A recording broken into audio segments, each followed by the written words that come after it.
Good afternoon, KELOLAND. Temperatures this afternoon. We have numbers that are in the 60s and 70s as we have 66 in Pierre and in Huron, 63 degrees in Sioux Falls, 72 in Rapid City with sunshine across western South Dakota.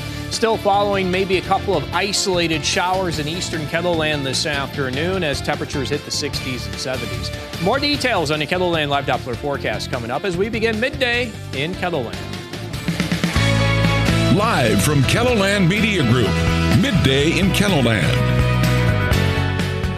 The rodeo is set to return to the Denny Sanford Premier Center this week. We'll tell you about the Cinch playoffs coming up. Plus, pressure is growing on Senator Bob Menendez to resign. I'm Astrid Martinez in Union City, New Jersey, where Menendez makes his first public comments after being indicted on federal bribery charges.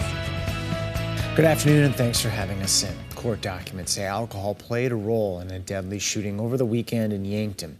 20-year-old Cody Auk is accused of manslaughter and made his first court appearance this morning.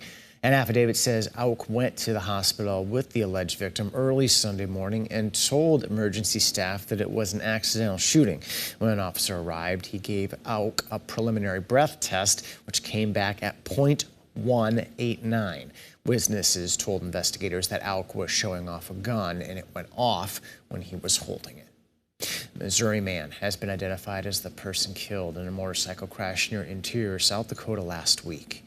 Authorities say 62-year-old Kent Camerich of Boonville, Missouri was traveling on Highway 44 Thursday when he lost control on a curve, went in the ditch and hit a fence. He was thrown from the motorcycle and pronounced dead at the scene.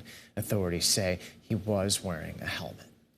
Turning our attention to weather, it looks like we might get some rain today, right, Scott? A couple of hit-and-miss showers. Anything that falls and hits the ground should remain light as we do go through this afternoon. Dry skies today across western and central South Dakota, where with the sunshine, the numbers will eventually warm to the low to middle 70s. But where we do have the cloud cover from this morning, holding into the afternoon, I think we'll have temperatures probably hold in the 60s in many locations across eastern KELOLAND. All comes down to how much sunshine you actually see, and we haven't seen much yet across the east and southeast. Now, we do have a couple of these isolated showers near Flandreau to the southeast, north of Garrettson, near Laverne. They are moving to the southeast and are here on radar. Also able to pick up on a couple near Brookings, also to the west of Redfield. So things are remaining widely scattered, very light as they are moving through eastern KELOLAND. Currently 66 in Sioux Falls. We have 61 in Madison, 66 in Huron, 63 in Brookings, 61 degrees Watertown, 66 in Aberdeen, and in Pierre, 72 right now in Rapid City. That forecast for today will hold this 20% chance for an isolated shower through the afternoon. Temperatures eventually falling to the lower 50s for tonight. In Aberdeen and northeastern South Dakota, you see the skies breaking with a live cam in the background. Temperatures will hit the upper 60s today, near 50 for a low tonight. 70s in central South Dakota today, partly cloudy skies, near 50 for an overnight low. And then western South Dakota with sunshine today. Expect temperatures in the middle 70s, 40s for lows tonight, and then we'll rebound again tomorrow, at least to the 70s. I'll have more details on the KELOLAND Live Doppler forecast coming up. Thank you, Scott. Senator Bob Menendez plans to say more today about the criminal charges against him and his wife. They're accused of a conspiracy to commit bribery, fraud, and extortion. As Astrid Martinez explains, the New Jersey Democrat is under pressure to resign. Senator Bob Menendez is expected to remain defiant in the face of mounting calls from members of his own party for him to step down from Congress. I do believe that it is in the best interests for Senator Menendez to resign in this moment. The details in this indictment are extremely serious. A federal indictment alleges the three-term Democrat shared highly sensitive information about the U.S. Embassy in Cairo, sought to interfere in criminal prosecutions, and used his power and influence as chairman of the Senate Foreign Relations Committee in exchange for bribes in the form of cash, some found in a coat with Menendez's name, gold bars, a Mercedes-Benz, and even home mortgage payments. Senator Menendez allegedly provided sensitive, non-public U.S. government information to Egyptian officials. Menendez denies the allegations. In a statement Friday, he said, "It's not lost on me how quickly some are rushing to judge a Latino and push him out of his seat. I'm not going anywhere."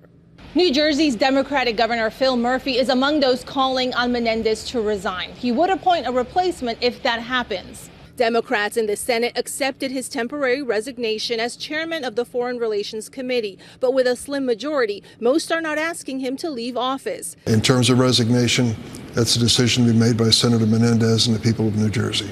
Menendez is expected to appear Wednesday in federal court in New York, along with his wife Nadine and 3 other co-defendants. Astrid Martinez, CBS News, Union City, New Jersey. Now, over the weekend, New Jersey Representative Andy Kim announced he will run against Menendez in the state's Democratic primary for Senate next year. This is the second federal indictment for Menendez. That bribery case ended in 2018 with a deadlocked jury.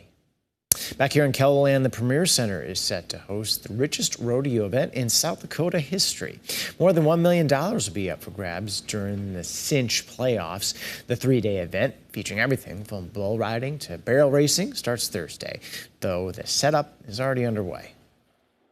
Right now, they're bringing in the lighting and sound system, and then the dirt will follow from that.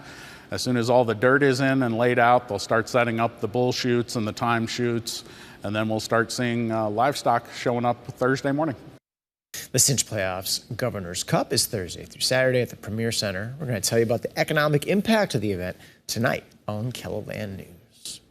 Broadway shows return to the Washington Pavilion in Sioux Falls this week. Beetlejuice opens tomorrow night and stays for a full week. This fall, the Sioux Falls venue is celebrating its 25th Pavilion Performance Series. Just grown so dramatically. When it started, that first season, 1999 to 2000, we had a very small number of shows, a very small number of performances, and so now we have, several dozen each year. Coming up in tonight's Eye on KELOLAND, we'll look at how the season lineups and the audiences have grown over the years.